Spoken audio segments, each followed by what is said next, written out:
Quels sont les outils de création de contenu pour Community Manager qu'il est intéressant d'utiliser? C'est ce qu'on va voir en détail dans cette vidéo parce que quand on débute en tant que CM ou même quand on a commencé à être CM mais voilà, qu'on voit qu'il y a énormément d'outils, on ne sait pas toujours lesquels utiliser, lesquels sont les plus intéressants. Et l'objectif de cette vidéo, c'est qu'on voit en détail lesquels sont intéressants à utiliser au départ, qu'ils soient payants ou gratuits, et comment s'y retrouver dans tout ce choix d'outils de création de contenu.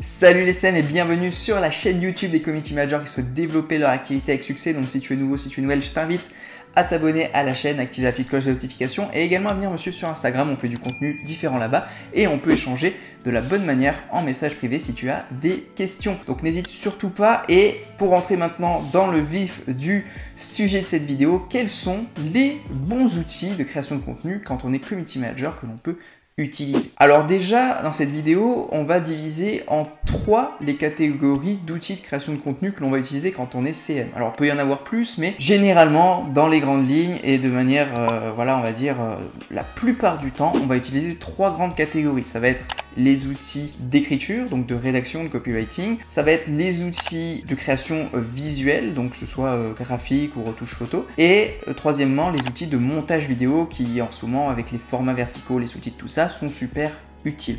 Donc que vous travaillez sur Facebook, Instagram, LinkedIn ou peu importe, TikTok, vous allez avoir besoin de ces outils pour créer du contenu pour vos clients et même également pour vous, pour vos propres réseaux sociaux si vous en avez. Alors premièrement, j'aimerais faire un point sur la suite Adobe. Donc la suite Adobe, c'est vraiment, on va dire, la suite d'outils vraiment numéro 1 en création de contenu chez les professionnels. Mais le problème, c'est qu'elle est très compliquée à prendre en main, notamment quand on débute ou notamment quand c'est pas notre truc ou notre passion. C'est-à-dire que tous les meilleurs monteurs vidéo, les meilleurs graphistes, etc., ils travaillent avec la suite Adobe. Donc la suite Adobe, c'est un ensemble d'outils comme Photoshop, Adobe Premiere, Lightroom, etc., qui vont vous permettre de faire du montage vidéo, qui vont vous permettre de faire de la retouche photo, qui vont vous permettre de faire du graphisme. Mais c'est très compliqué à prendre en main quand on débute ou quand c'est pas vraiment notre truc, c'est pas notre passion, on n'a pas envie d'y passer beaucoup de temps et ça nous saoule. Donc, c'est à prendre avec des pincettes comme information parce que c'est à vous de tester. Si vous êtes prêt à investir dessus, que vous adorez ça, vous pouvez faire vraiment des super trucs. Vous pouvez vraiment faire, la limite c'est votre imagination. Et en revanche, si c'est pas votre truc, on va dire déjà 90-95% des CM, ils travaillent pas sur Adobe, sur la suite Adobe, et il n'y a aucun problème avec ça.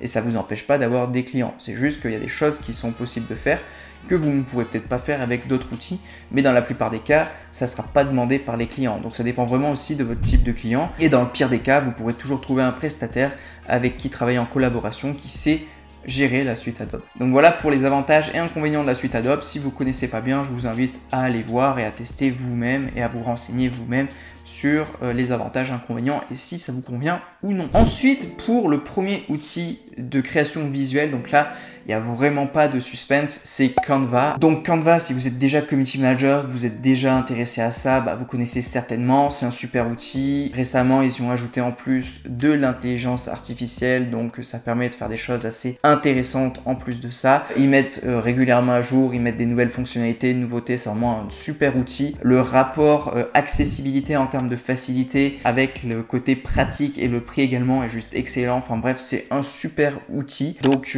Canva, franchement, pour ceux qui connaissent déjà, qui utilisent déjà, c'est super. Et ceux qui ne connaissaient pas, allez découvrir. Il y a une version gratuite et la version payante, elle est à 11 ou 12 euros par mois. Et c'est vraiment les 11-12 euros par mois les mieux investis de votre activité de CM parce que c'est vraiment super intéressant comme outil. Donc je vous invite à 100% à utiliser Canva pour vos créations visuelles. Ça va être super intéressant pour vous, pour vos clients et pour votre activité de manière générale. Ensuite, pour ce qui est des outils de montage vidéo et de sous-titres, il y en a énormément. Donc moi, je vais vous en citer quelques-uns, mais je vous invite à faire vos tests, à faire vos recherches. Il y en a qui vont convenir à certaines personnes, il y en a d'autres qui vont avoir des préférences ailleurs.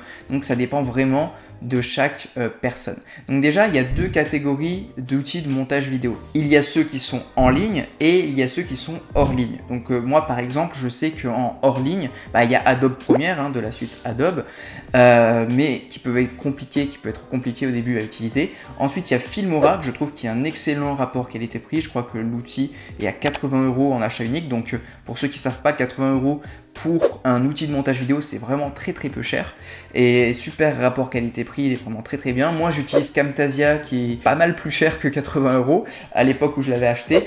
Aujourd'hui, je sais plus exactement les prix, mais ça doit être dans les 250-300 € le logiciel. Donc voilà, moi c'est Camtasia qu'on m'avait présenté en premier, donc j'avais acheté ça. Si c'était à refaire, j'utiliserais peut-être Filmora parce qu'en rapport qualité-prix, c'est vraiment super intéressant. Donc voilà, il y a des outils hors ligne qui sont très pratiques, mais il y a aussi des outils en ligne que vous pouvez utiliser et qui sont en fonction des préférences, qui peuvent être mieux pour certains. Donc en outils en ligne, moi je sais que j'ai utilisé Kapwing à une époque, avec qui j'ai fait un gros bout de chemin et qui m'a permis de faire mes premières vidéos verticales, sous-titrage, etc. Et qui était un outil à l'époque, quand j'ai commencé, qui était déjà pour moi l'un des seuls outils à l'époque qui faisait les sous-titres automatiques. Aujourd'hui c'est plus le cas, mais qui en plus de ça était très pratique, permettait de faire beaucoup de choses. Donc Kapwing, j'aimais beaucoup. Ensuite, aujourd'hui, il y a CapCut également. Alors ça, c'est un outil sur téléphone et sur tablette que vous pouvez utiliser, que beaucoup aujourd'hui utilisent. Quand vous regardez ceux qui font des Reels, des TikTok et tout, beaucoup utilisent CapCut. C'est assez renommé et pas mal font des vidéos verticales, leur montage sur CapCut depuis le téléphone. Alors moi, je suis pas fan parce que je n'aime pas faire mes sous-titres depuis mon téléphone ou une tablette. J'aime les faire sur ordinateur et je trouve que le choix en termes de sous-titres et de style de sous-titres n'est pas assez varié, c'est-à-dire que selon les demandes de clients, sur CapCut, ça peut être un peu compliqué de faire certains types de sous-titres, donc c'est un bon outil, beaucoup l'utilisent, mais ça reste très simple. Ensuite, on va avoir des outils comme CheckSub et Capté, qui sont des outils également qui vont vous permettre de faire du sous-titrage, et qui là sont aussi très intéressants. Alors, en fonction des personnes, il y en a qui vont adorer, d'autres qui vont moins adorer les outils en ligne, parce que c'est vrai qu'il peut y avoir beaucoup de bugs. Moi et aussi des personnes que j'ai accompagnées avons eu des bugs sur des outils en ligne, c'est-à-dire ça exporte mal, ou alors ça baisse la qualité de la vidéo des fois, ou alors des fois ça rame, tu sais pas trop pourquoi. Et les outils hors ligne, l'avantage c'est que des fois ça va à la vitesse où ça va, c'est un outil hors ligne et on n'a jamais de mauvaises surprises, ou rarement, avec un outil hors ligne. Alors que les outils en ligne, en fonction, des fois le site n'est pas disponible, des fois il y a des bugs, des fois ça, voilà. Donc il peut y avoir des problématiques avec des outils en ligne, moi ça m'est déjà arrivé.